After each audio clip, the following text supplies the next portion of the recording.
Hi everybody, the purpose of this video is to show you how to access and edit and navigate the grade setup in your Schoology course.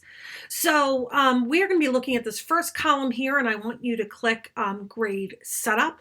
This is how you're going to be able to customize what you see in your Schoology gradebook. So let's take a look at how you set this up.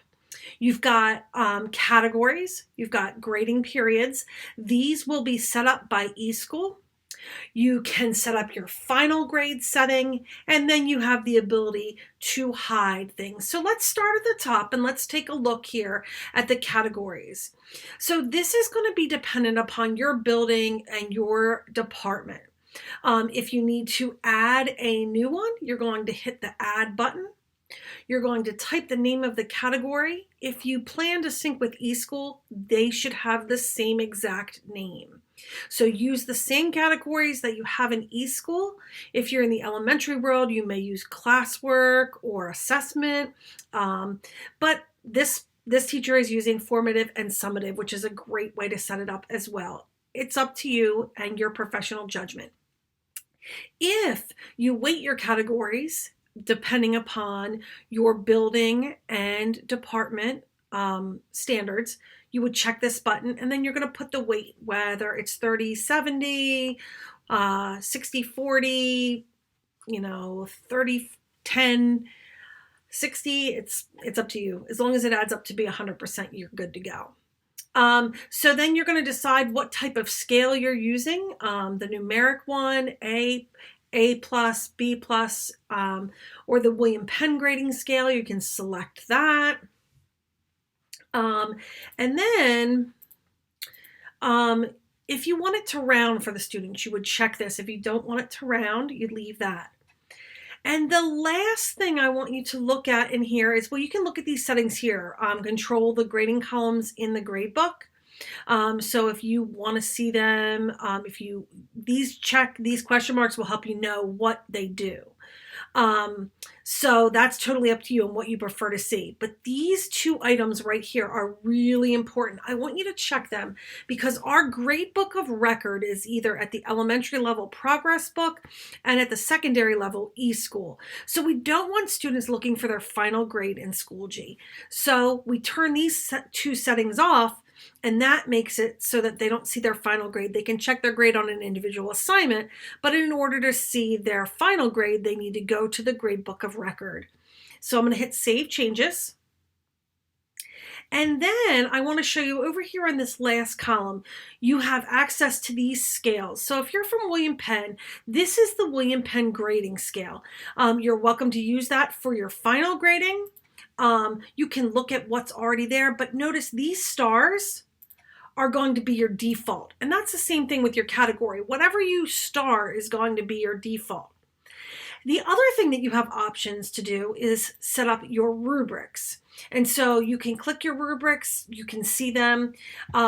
It looks like these rubrics, this teacher and I are working actually with Schoology to get this resolved.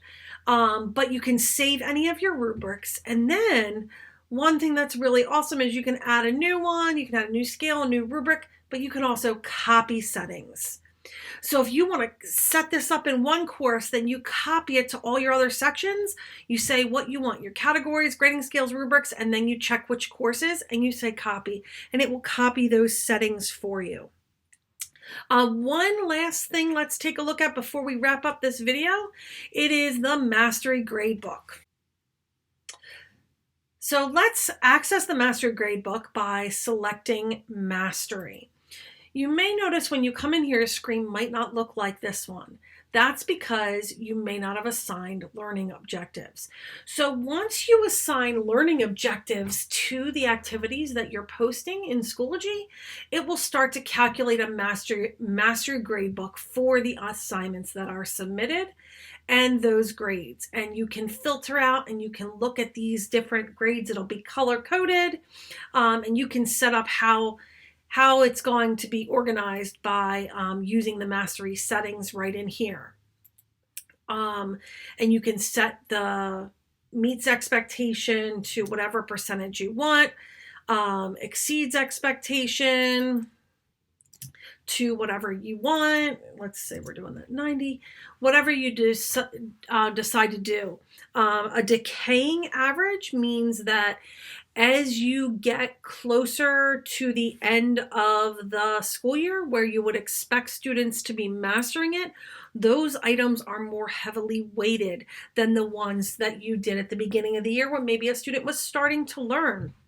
You can also use different grading scales here as well.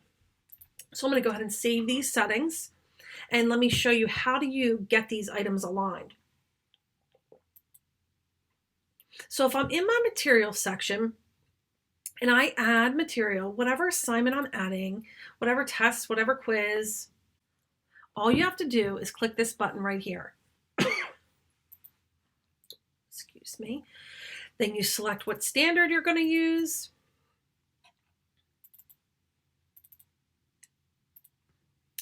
And I add learning objective. And then you go ahead and you put your assignment title, you put in your directions, you put in your grading category, due date, any of that stuff. I always like to say, turn off comments on your assignments, and then hit create. And now you have an assignment that is aligned. And back in our Mastery Gradebook, you can see the student achievement. You can look at it by learning objective and see how students scored with specific standards. So I hope you found this helpful, looking at the gradebook and setup, and thanks for watching.